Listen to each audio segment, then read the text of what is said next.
How many ways can you find to make money in real estate? Let us count the ways this investor has done just that.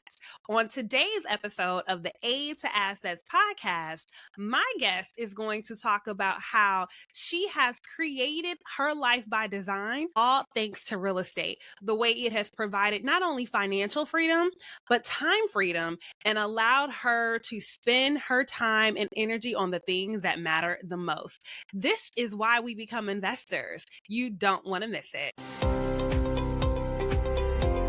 Welcome to the Aid to Assets podcast, the ultimate podcast for aspiring real estate investors.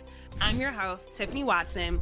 Join me as we discuss real estate investing for 9 to 5. Like, your work ethic should never change based on the result. You cannot put a price tag on your safety. When you can understand the foundation and how we got here, it will give you direction on how it could potentially go. If you want to get some real estate, the best way to get it is to start investing in real estate. And that's what I'm saying. Tax liens and tax deeds is the best way. So we are meant to be in movement and in constant motion, in constant discovery of ourselves. And that's why we get to explore so many different things of ourselves.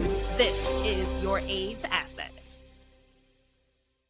Hello, everyone, and welcome to another amazing episode of the Aid to Assets podcast. I'm your host, Tiffany Watson, and I am so excited about my guest today. Why don't you go ahead, introduce yourself and tell the people where you are and a little bit about what you do. Well, I am Chaundria Singleton, and I am actually in Atlanta, Georgia. And my profession is radiologic technology or medical imaging. Most people know X-ray technologist, but we do so much. And that's what my platform is all about, is medical imaging. I'm here to educate, inspire those in the field to really explore what all we have to offer as the third largest medical profession in the nation. Love it. Love it. So talk to us a little bit about you and just like, how did you get started in the medical field? We'll start there and then we'll see how this real estate came into play. Yeah, because it's so interesting. I think that a lot of people don't know they have it in them to be multi-talented. And that's how I describe myself. People say, you're doing medical, you're doing real estate, you're doing podcasting. I think you should explore the things, and real estate allowed me to do that, to really explore. I'll talk about that later, but I got into the medical field in radiology. A family member was a radiologic technologist. I just knew they wore scrubs. I probably assumed they were a nurse. Like the rest of my family, I have aunts and grandma, they were all registered nurses. And that's what, either you're going to be an attorney, an educator, or have a regular 9-to-5 job in my family. But that was pretty much it, or a nurse. And I knew I didn't want to be a nurse, but I didn't know what I wanted to do. And I actually did cosmetology, had my own salon and everything all through high school. I've always been an entrepreneur. My dad worked nights at Delta, and he had, before you had the shuttle buses for kids to go after school programs, he had one of those. We used to clean windows at 4 and 5 in the morning in the city of East Point. Yeah, so I'm used to seeing someone own their own business, and I was encouraged to have my own source of income, as well as a 9-to-5. There's nothing wrong with that. And my parents told me, you're going to school. So Period. Yep. Yeah, you're going to school. We don't care what else you're doing, but you and your sister going to school. So that's pretty much how I got into it. I got an injury from doing hair, carpal tunnel, really, really bad, to where my wrist could not hold the curling irons very well. So I knew it was time for me to go back to school. And I went for respiratory therapy first. And then I realized I don't like mucus. I don't like... I realized I was like, I'm going to be cleaning out people's trachs all day and breathing. No, I don't know. This is not for me. And that's when I talked to people and I found out what a radiologic technologist was. And I really still didn't know. I didn't know how much they made. I didn't know all the possibilities, but I said, I can do that. And I wound up getting accepted into Emory University School of Medicine's program here in Atlanta. Graduated there in 22 years. My husband and I are both radiologic technologists. Wow, very cool. Now, did y'all meet in school or at work? How did that? No, he had a government job. And and we like to travel. We've been to 21 countries in our 22 years of marriage. We're going on 23 years this year. Yes. And we've been to 21 countries. But my thing was, we always had to wait for him to take time off of work. And I was like, there's no reason why we should be waiting to ask somebody to take time off of work when we are skilled individuals. We're young. We don't have kids that are in school. So we need to change this. And I kept telling you should look into radiology 3 days a week, 12 hours. You can wait weekends and you'll be off during the week. Schedule is just like all over the place. You could do a lot of things. And he did it. He went to school for it. And he's like, thank you, honey. Thank you. Wow. That is so cool. Yeah. I love the fact that you, it sounds like, have been able to not only for yourself, but also influence those around you about how to create a life that you actually want to live. When did real estate come into play? We bought our first home. We lived in an apartment. I grew up in South Florida, so condos all the time. And we didn't really, my grandparents had a house, but we always lived in condos. And I hated living on top of people, under people, and having to go out to the parking lot to your car, not having a garage. And the first house we lived in was in Georgia. Well, we lived in one in Florida, but really in Georgia. And I was like, we got our own garage. Like, I mean, you know, it was just different having your own house. And when I got married, we moved into an apartment. My husband's never lived in an apartment. He hated it. But he was like, yeah, we need a house. And so we bought a fixer-upper. That was our first one. We bought a HUD house. And my husband, oh my goodness, you got to know me. I'm all for bargain, but something that's going to appreciate. And that's one thing I knew was buying real estate, we didn't buy high. But we bought in probably the worst house in the neighborhood we had the second worst house in the neighborhood, but we got a great price that one person could afford, not the both of us, the one of us could afford it, because I knew eventually I wanted to invest in properties. I had friends that had investment properties and I always said, wow, they always had extra money. They weren't stressed. They were not stressed. And I knew it was because of that real estate income. And that's when I said, I want us to be able to have a few properties. And I have friends who have properties, so I understood how it was. My dad had properties and my mom had some properties as well. Okay. And they were just kind of inherited properties that they rented out and things like that. So they really didn't teach me a lot about the real estate business. They just inherited the properties and rented them out. But the income is what I saw. You weren't going to work every day and you had this income coming in. That made sense to me. So when we bought this house, we bought it at a great price. We fixed it up. We did our tile ourselves. My cousin came over, showed us how to put the tile down. That's how I learned how to do tile. Wow. Yeah, we tiled the whole house ourselves. It had a full basement. We tiled that as well. That was so hard. We had to learn. There's so many things we learned in that house. We had water leaks because it was a basement. So we learned about, there was so much we learned. And then my father, who was ill most of my life, but he wound up being really sick. So he had to move in with us. And we had to wind up selling that house, buying another house. By that time, I was already selling real estate. I was flipping houses by that time, buying properties, flipping them. And that's how I got into real estate. So I have my own license because I was letting my friend get the commission off properties I found. And she's a broker. And I said, no, I'm going to go ahead and get my license. Got my license, I would use that to negotiate my deals instead of the commission, things like that. And that's how we got our second house. So my father could move in. And a few months after that, he passed away before we could finish the house so he could move in. And it was a super large house. Two people did not need this house. Like we never even went upstairs. And then we had a full basement, the length of the house, which was going to be his whole apartment. Okay. And we used to go on vacation as a family. And instead of hotels, we get VRBO or vacation rental houses. We did not exist then. My sister said, why don't you guys, because we were on vacation a lot. We would only be home on a weekend. I would do travel assignments. I would work out of town. My husband and I would go do volunteer work. So we were hardly in this house, hardly ever there. 2 acres of land. Oh, wow. Yeah, we were never home on the weekends, especially. So my sister said, why don't y'all rent your house out? Like when we go on vacation, we rent people's houses out. And I said, I think my husband's going to go for that. And she was like, we calculated up how much we could make. I'm going to tell you, that's how I think. And we got this empty basement. So what I did, I went on, I think Amazon, I bought these closets, these portable closets that people who move in efficiencies have. And I talked to my husband. I said, look, we're never home, sometimes weeks at a time. This house is just sitting here. We need to make money off of it. He said, let's just try for the weekend. Because he trusts me. He knows I do not just make decisions just based on money, but I don't make decisions that are going to harm us. They always seem to work out good. But we work as a team for that. Are you looking to purchase a home in the next 6 months to a year? Before you get too deep into your home search, First thing you should do is get pre-approved by a lender. Hi, my name is Tiffany, and I am a local area expert here in Fayetteville, North Carolina. I would love to help you find your new home. First things first, I can connect you with preferred lenders that can tell you how much home you can afford and what programs you qualify for, so less money is coming out of your pocket. Even if you're not in the North Carolina area, I can still connect you to a lender that can help you and then connect you to a realtor that will get you into your new home. Hit the link in my bio, or you can send me a message today so we can set up a time to talk about your home goals. Can't wait to see you at the closing table. Bye. Again, this was just me doing it. Nothing fell on him. We try to keep it like that because real estate, things can go up and go down. Up and down. So yes. We looked at the dollars and we said, we'll try it for a weekend, a month. First weekend, we put it on VRBO, snatched up like that. And this is a 4-bedroom house. We didn't even finish the basement.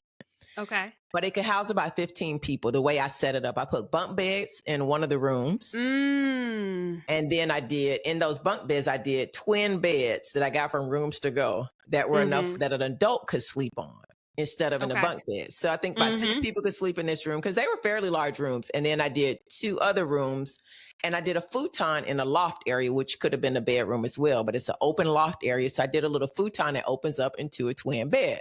So we had a lot of sleeping area and this was a big open house. Yeah. So I could fit about 15 people in there and people started booking it. And I was like, wow. So then we opened up a few more weeks and a few more months on a weekend and we were rolling in some good money that took care of the house. Like we didn't even have to pay our mortgage, didn't have to pay the water bills. Everything was cared for. And then we said, well, let's open it up during the week when we're not here. So we opened up, especially holidays. We moved into my mom's apartment. She had an apartment on her house. So on holidays, we moved into the apartment. And it was Christmas was booked a year in advance. Thanksgiving, the same people would come back for Christmas. Wow. And this is the key. We were near a horse park. We were not in a metropolitan area. We weren't downtown Atlanta. We were like 20 minutes out of Atlanta. People they would book us for the horse park. So we had veterinarians that had $1 million horses that needed to stay near this horse park. We didn't think about that. And they paid in cash. Come on. And they would come every year and rent that house. They would put a deposit down and hold the house for a whole year because they didn't want those dates going because they had $1 million horses they had to stay near. And these are the things. And Airbnb actually started their company and they reached out to me and my husband and asked, can we use your house and give you free pictures? We'll give you free professional pictures. I was like, you sure can. And that's how we got our professional pictures done for that property. And we stayed booked for probably about 3 years. That we did. And people still weren't doing Airbnbs like that or VRBOs. People were still hesitant. And then it kicked up and we had a couple other family members. My father-in-law got sick and we were back and forth. We weren't home a lot. And I wound up selling. We bought another home that we were going to flip. So we wound up selling that home and sold it as a business to a lady that was buying up Airbnbs. And she purchased it with the furniture. She purchased the bookings and everything. And that was really, if I had to do it all over again, if I would have known where Airbnbs are going, I probably would have kept it. I feel like we did really well the years we had it without ever knowing what it really was. We didn't really know what this whole business was going into. And I tell people, after that, I had several friends open up their own vacation home rentals, but people told us when we started, that's dumb. Don't do it. I mean, people are all up in our business. Listen, and that was one of the things I was going to ask you because especially like everybody now has heard, knows what Airbnb is, but back then this was not common at all. And so let's start with your husband. What was it about? How did you get him to even be open to the idea? Because a lot of people was like, wait, somebody gonna live in my house, even if it's just for the weekend. So what was that conversation or conversations like? His only clincher was they're not sleeping on my mattress. So I'm not mad. So we had to take our mattress out of our master bedroom and put it over at my mom's apartment. So that mattress never stayed. So it was our Tempur-Pedic mattress. He was like, I don't want anybody on my mattress. So we just went, I said, that's an easy fix. I'll go to the mattress store. I think they had like these mattress firms or something where you could get like $2.99 mattress. Like I wasn't buying Tempur-Pedic mattresses for people to sleep on. Right. And and I went and bought that. That was how I sold it to him. And I wrote down the numbers. I showed him the numbers. And we really had been through other things where we've done things that were not conventional. People thought I was crazy I left radiology for a year and started flipping homes and selling. Then my real estate business kicked in. People started seeing me in real estate and wanted me to sell them homes and sell their homes. And I was making a lot of money at that time before the bubble burst. And I couldn't do both. And people were like, they came to my husband like, is your wife okay? I think some of them were well-meaning, because they knew I did well in radiology. Now, why is she over here in real estate? It's not guaranteed. And I think that's what sometimes people don't understand about entrepreneurship and a 9-to-5. Nothing's guaranteed. Nothing is guaranteed. Yes. Now, talk to us about a lot of my listeners. This is going to be new. We attract who we are. So I am your typical, I went to school. I got the good job. That's when you said your mama said you're going to school, that was mine. She said, you're not going to do nothing else, but you're going to get that degree. Now, what you do after that, that's your business. Yep. So I did that. And then was good at what I did. So had this corporate career. So a lot of my listeners, that is who they are. They went to school, they have the 9-to-5, but there's this itch of like, there might be something more. Even if it's just for me, even if it's not completely leaving my 9-to-5, there's still something more that I have inside of me. How do you silence the noise for those that don't understand that itch inside of you? Yeah, I think I appreciate my husband because he understands. He's been able to see that my wife doesn't do anything that's going to harm our family. She is truly Proverbs 31. She is out there not only buying the real estate, but see, what people don't understand that woman not only bought those vineyards, she just rented them. She didn't own them. You only have a certain amount of time to use and make use of that vineyard. She didn't own it. So she knew she had to make use of her time wisely. And for me, for my family, I want my family to be successful. And my husband trusts me because I have not squandered. I go to work. I appreciate that my husband goes to work, but I know that we don't have to work so hard for other people. And for us to have a future to where we can give back and do more. He knows that's my focus, is that I want to give back and do more. And I want us to do it together. And if we can make this amount of money in this period of time, that makes more sense because that leaves us more time to build our family stronger. Right. Versus we're both on this side of town running to work in traffic and then get back home, we dog tired. The weekends, we got to cut grass. We don't have time to really spend with each other. Those things I didn't want.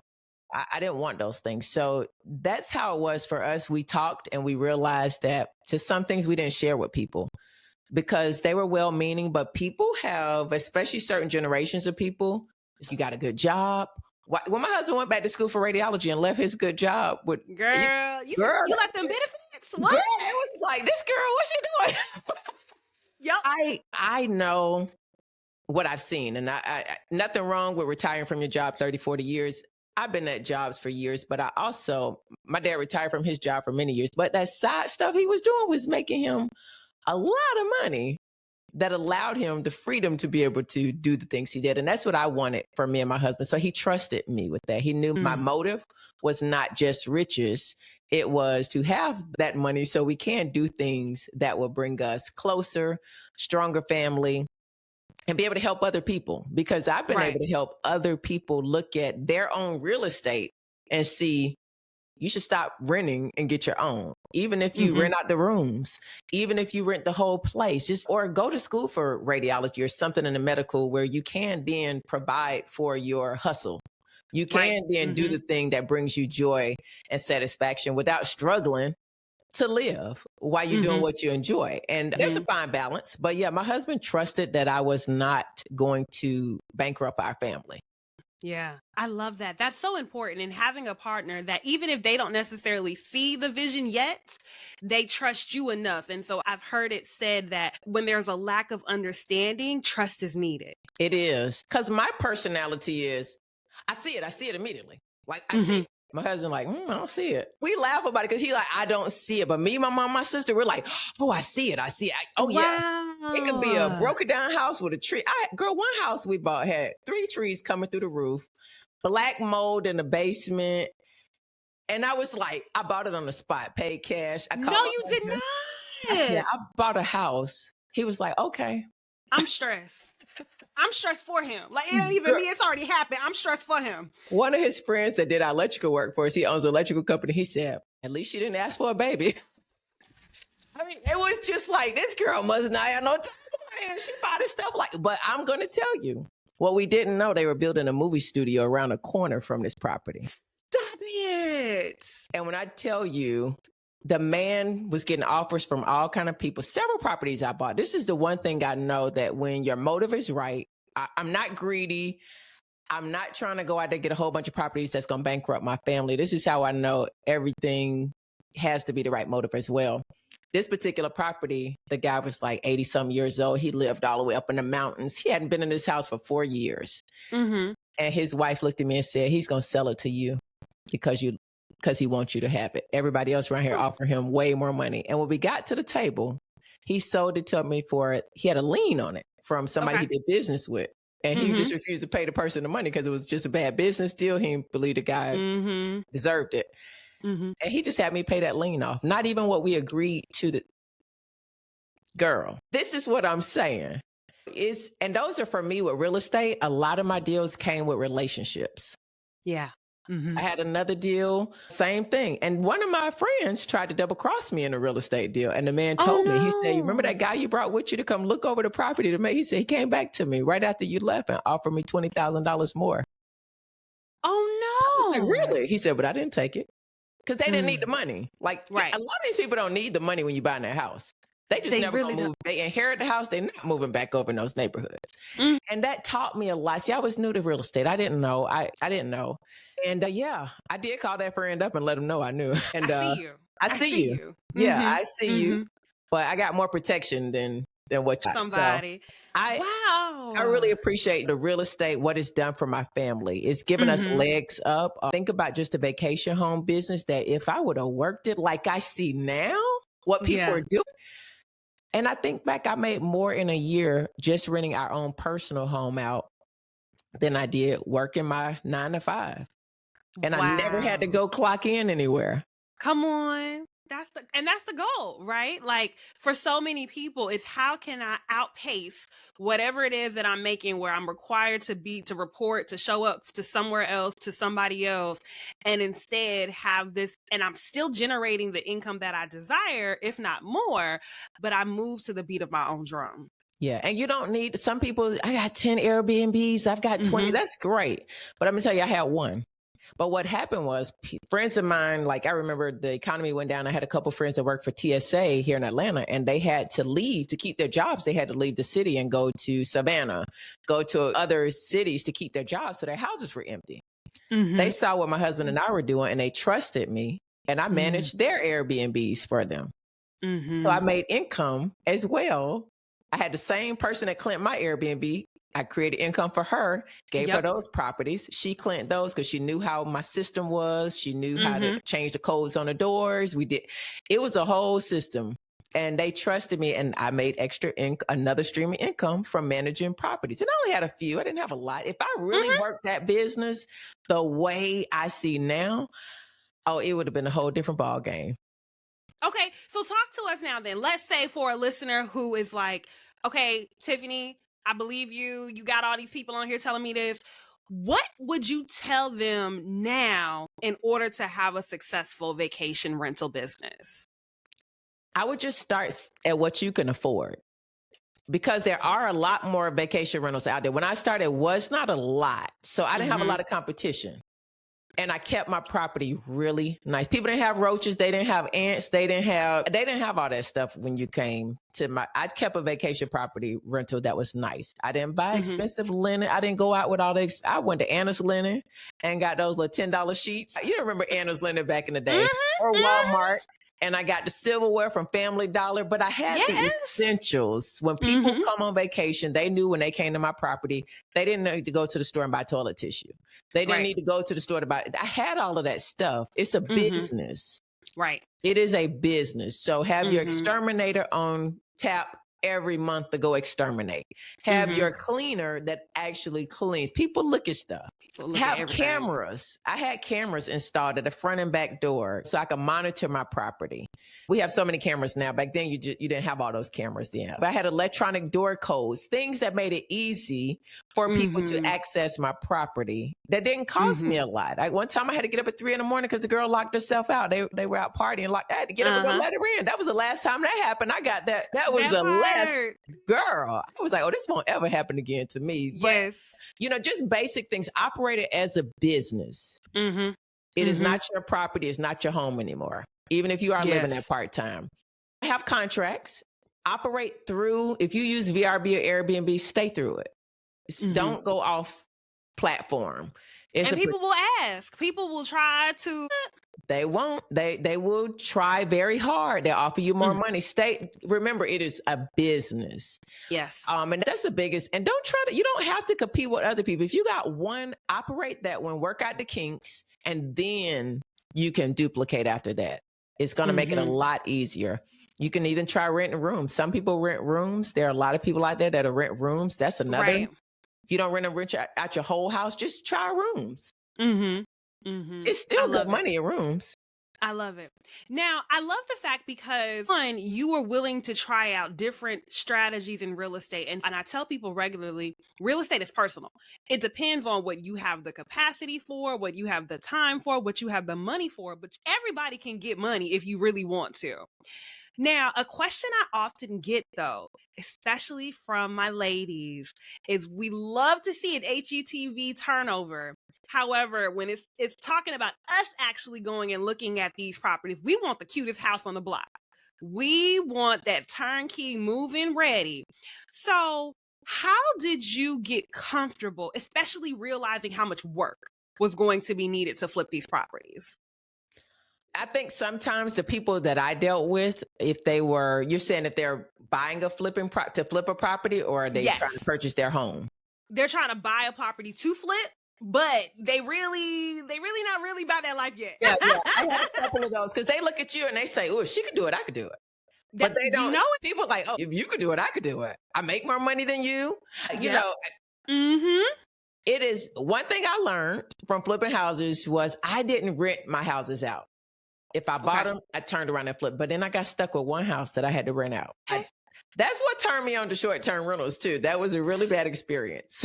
It was good for a long time because the renter I had paid cash. It was men. I never heard from him. I had to go over there and check and just they had my cash on the first of for 3 years, never had a problem.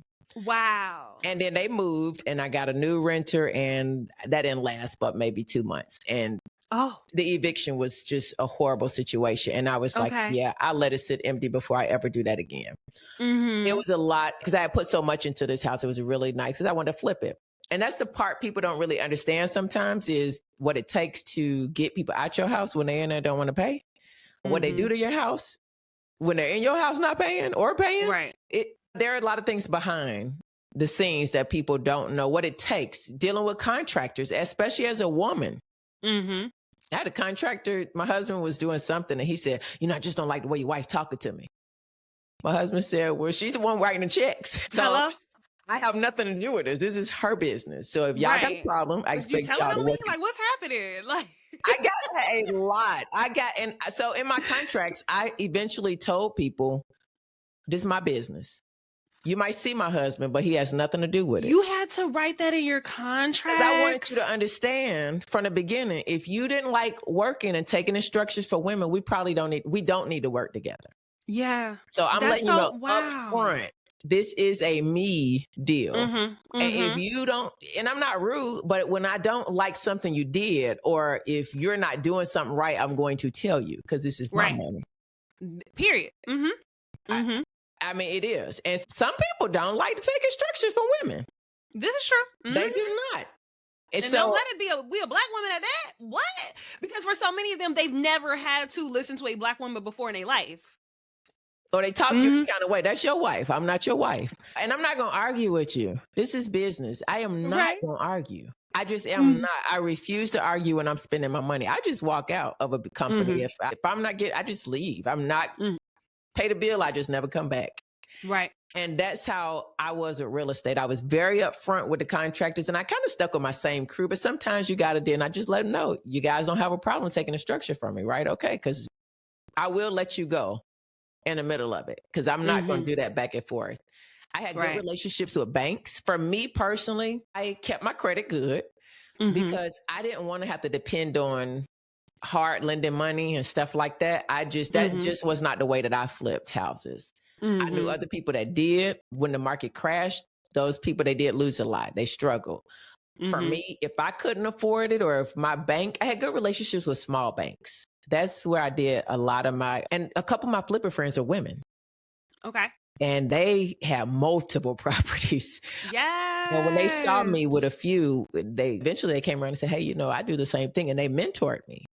And they connected me with other. Yeah, I have one in particular. We're still friends to this day. She still has all her properties through it, everything. She was a great mentor to me. She does a lot of other things too. Super smart lady.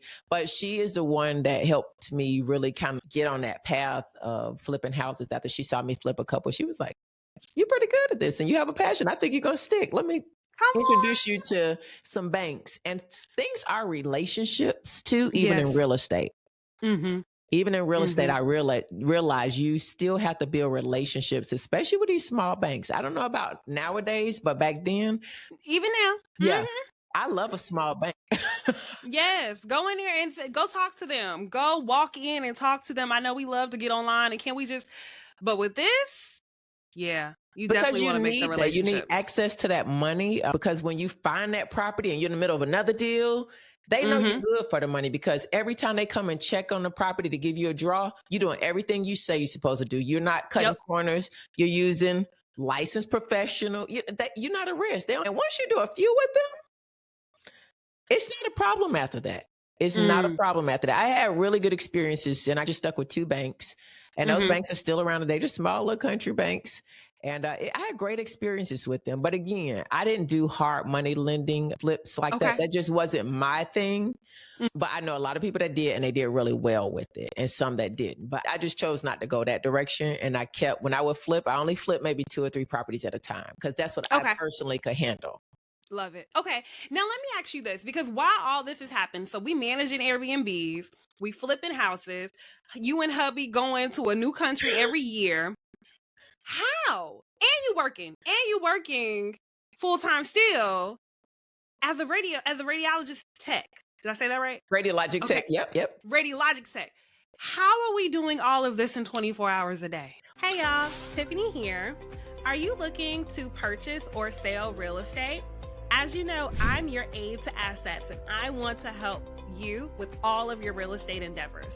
Whether you're local here like me in the Fayetteville, North Carolina area, I can then help you purchase or sell your next property. If you're looking to purchase or sell outside of North Carolina, let me know too. I can still help you. I have a team of agents all over the country that I can connect you with to partner on your next deal. Let's get to the closing table, y'all. We buy our way to wealth, whether that's buying right or selling better. Can't wait to hear from you. Click on the link in the bio if you want more information on how to personally work with me or an agent on my team. Talk to you soon. Well, see, the good thing about what I do in the medical field, I haven't worked full time for a hospital in years. Okay. What I decided I remember when I left, I was a manager at one of the largest urology facilities in the state of Georgia. And those doctors told me, he said, you leaving to go do real estate? And I decided to leave a really good paying, comfortable job where the doctors love me. And I was like, nope, I need to bet on myself, because I knew if I put in the time for real estate, I could make 3 times what I was making. I was making good money. I could make 3. And then I have to drive 45 minutes, no traffic, and an hour and a half traffic back home every day. Yes. And I said, I'm going to give myself 2 years to do this in real estate. And I did. I knocked it out the park, but they told me, they said, you'll be back. And I never came back. Don't do that, because because I'm gonna prove you wrong on purpose. Like, even if it's struggling, I'm not coming back just because you played in my face like that. And I never struggled, and that's the good thing. I never struggled because I knew my purpose for leaving there. I wanted to spend more time with my family. I wanted me and my husband to be able to be debt free. I knew the only way to do that was to go out and sell real estate, flip houses, if I could flip one house and make a profit at even $30,000-$40,000. Say I just made 34. That would pay off school loans. That would pay off credit cards. It's just one house.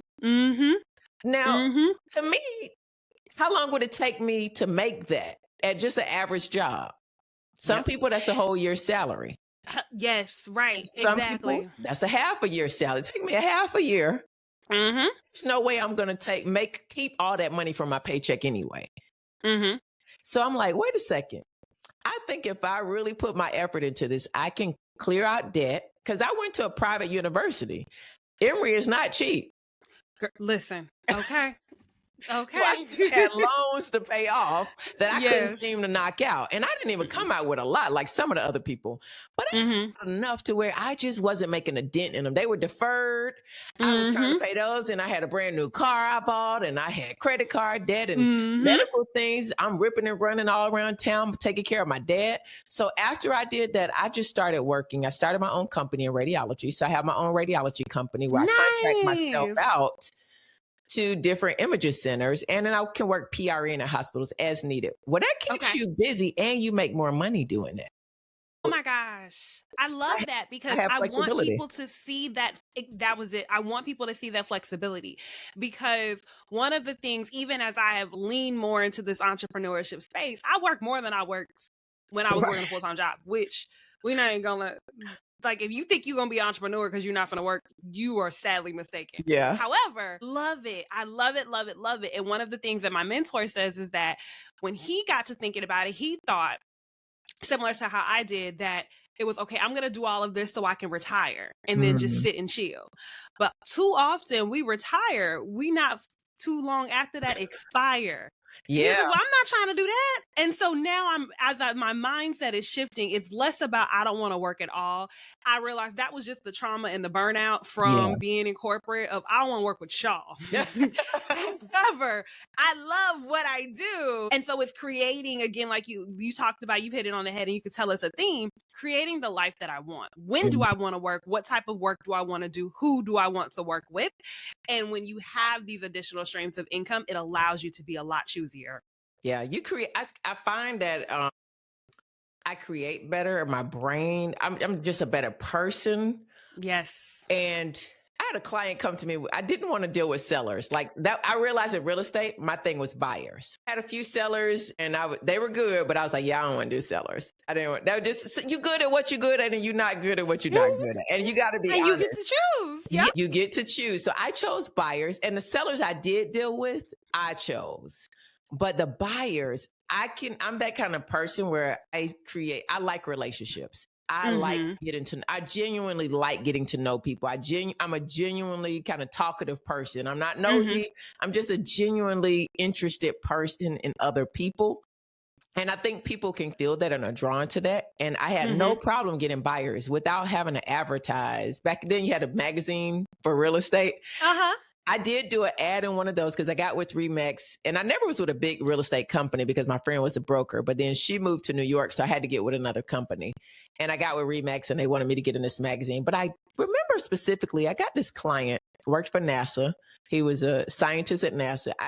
I would have never known this man was a scientist. His wife was some kind of big time educator in another country. They were so sweet, very simple people. He said he found me because I had a nice smile. He said, you look genuine. Aww. And I was like, oh, well, thanks. I was just smiling for the picture. And his wife was so nice. And they told me a price and I took him to what they told me. So when I'm in real estate, I need to make money, but I was never greedy.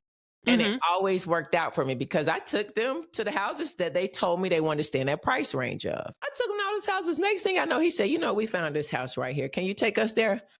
The price was like totally different. Oh, wow. And I was like, yeah, sure. I didn't say, are you sure? I don't count people money. Don't talk yourself out your blessing. Come on. Yeah, and I don't count people money. We went there. I think we looked at the house. He picked the lot that was on the golf course. It had to be built. I just sat back there. I was sitting back going, like, what happened? Like, I didn't have to do nothing. And that's what I tell people. I never wanted to be a real estate agent. I got into real estate to flip houses, and I got a license because for me, financially, it made more sense to have my license because I was finding the houses. So I used that to leverage my commission with what I needed to buy the house for. I never really took a commission when I flipped. I used it to bring the house down or use it for something else for the sale. But when I started selling real estate, things started working out so easy with it. And I think because I wasn't greedy and I wasn't trying to make people, and I didn't care if you was buying $100,000 house or a $500,000 house. Money is money, and you're going to make it either way. And you never know, that $100,000 person might know $1 million seller. They spin the block and they need another house in just a year or two, Yep. So creating relationships in every transaction is very important. Whether it's the banker that you're doing your flips with, they may say, we got somebody walked in here. They need a real estate agent. I thought about you. That has happened as well. Or mortgage people that had a smooth dealing with you. You came with all your stuff right. I have inspectors that you work with. Hey, I got this person. They need a realtor. Somebody they can trust. I thought of you. Real estate is a really good profession to either have as your main thing or something on the side, because the money you can make in a short period of time and the experience that you gain, I just think the experience itself teaches you a lot about yourself and creates a better, for me, I think my networking and my communication with people got even better as a realtor. I love it. I love it. Oh my goodness. This has been absolutely amazing. So many good jewels. But I have to ask, so here, before we wrap up, one of the things that I believe, and we do here on the Aid to Assets platform, is we believe in setting intentions. We're not write it metaphorically, but we're going to set our intentions and make it plain.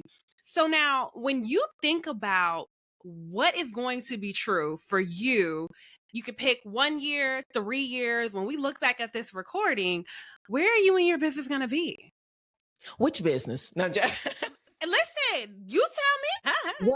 Well, that's a good point, because I would say I'm probably not going to buy any more real estate. I keep tinkering with it though, but probably not any more real estate right now, just because, but I keep going around places. I got 2 I'm eyeing right now. I keep saying that, and I got 2 I'm eyeing. Hold on. I can't get it out of my system. Once you catch the bug of flipping houses, I'm telling you, everything you see, you like, wait a second, if I just put a roof on that, if I just put some paint on that, if I can get that for that price. For me, I want to expand my imaging business to possibly mobile units, where I own my own mobile units and place them. Yeah. So that's one of the things I'm really looking at, is having my own imaging center, which is something that a lot more technologists are looking into. Because and it's a lot of money in it, and it's a great business that I think I should tap into. Very few females are in that business.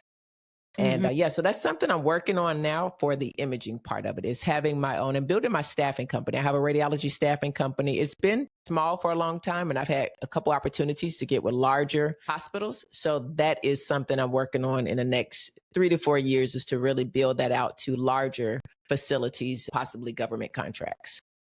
I love it, y'all. And I want my listeners to hear the fact that you have been able to create this freedom and explore other opportunities, because for so many of us, we started this conversation talking about how we were told to go to school, get a job, and that was it. And so then when I learned it in one of my roles years back about the golden handcuffs. And so we still locked into these jobs. They just prettier. They put a little jewelry on it, but we still trapped. And so by taking that step back and looking to see, what would I really be doing if I didn't feel trapped to this 9 to 5 and this immediate paycheck that I'm going to get? And I am just so grateful that I have gotten to meet you and hear how you've been able to use real estate to create that life for yourself. And I hope that inspires so many others. Well, thank you. It's such a pleasure to meet you too. I just remember when we were talking at the summit and you said a real estate podcast, and I was like, oh, I remember when I used to do Airbnb and flip houses. And you just said something that I think is really important. And I don't think I even have vocalized or realized that if I did not start flipping homes, I probably wouldn't even be able to do the business that I have in radiology now with the freedom that I have. My husband would have had a more struggle to go back to school after leaving as the head of our household, leaving the financial stability of that job, would things have really been as successful as they are now if I had not taken a leap and started flipping houses and being flexible enough to then venture into being a realtor, which is something I didn't want to do. But I followed where things were guiding me, and I was open to and closed to fear. Because I was fearful. I was fearful. I'm not going to lie. I had convinced my husband to leave his job.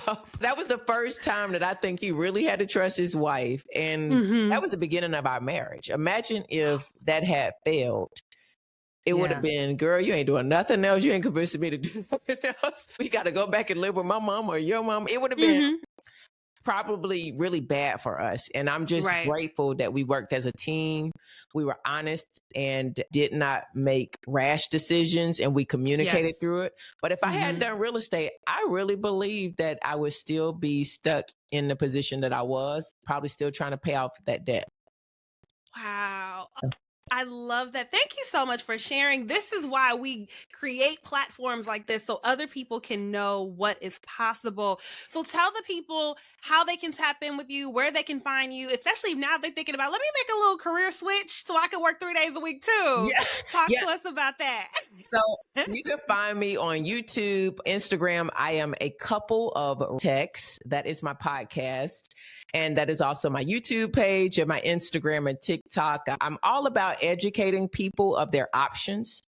And I think Aid to Assets does the same thing. You need to have options. Going to school is not a bad thing. I was actually just watching April Jones on a podcast, and she said that when she went through her divorce or whatever with Omarion, if she didn't listen to her mother and go to school for radiologic sciences, which is what I do, she wouldn't have been able to keep her kids. Ooh. Imagine not being able to keep your kids because you don't have an education or some skill to fall back on.